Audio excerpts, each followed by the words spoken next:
In this video, I'll talk a little bit about implicit lines or implied lines versus explicit lines, and I'm going to actually ink this piece while I talk about it.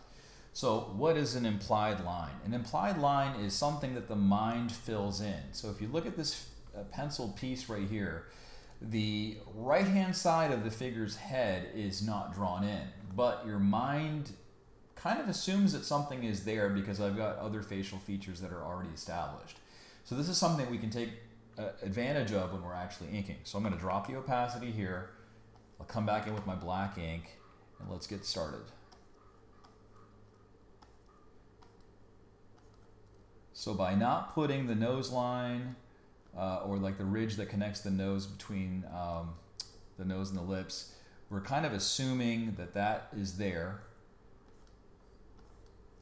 And it gives us a kind of a neat look.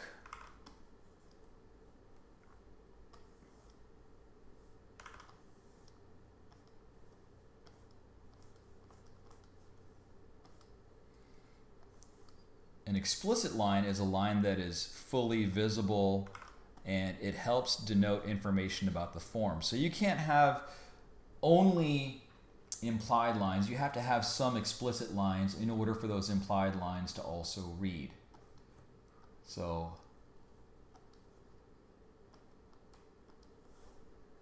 notice that I didn't actually fill in the entire eyes. This gives the eyes a little bit more of a glint. I'm not drawing the entire pupil, for example. You're just seeing a little tiny sliver of it, and it acts like a reflection of light.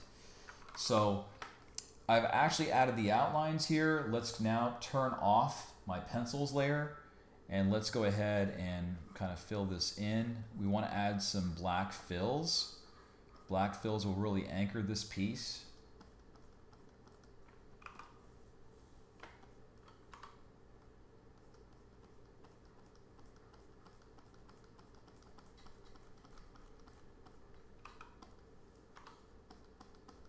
And notice that I'm kind of doing a little bit of value gradation by implying some parts of her outfit being darker than the others. Like this part's really dark, but as we start to move down, we start to see more lightness, right? And I'm just using black and white. Same thing for the ears.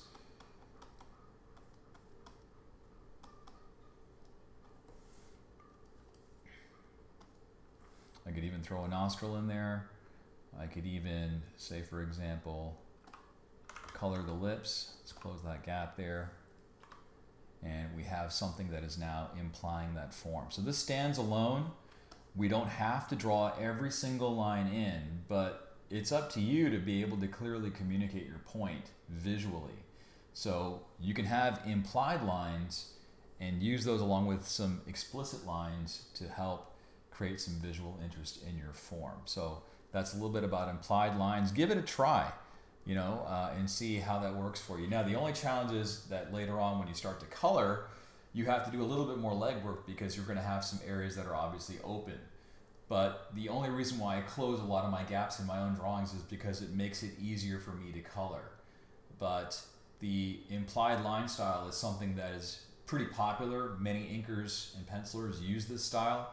One of my favorites is an artist named Chris Samney, who does a really fantastic job of using implied lines, and he does a great job of just conveying lighting and texture through his work, and I'll put a link to his work on the description for this video. So I hope you found this to be of value. Let me know if you have any questions. As always, thanks for watching, and I'll see you in the next video.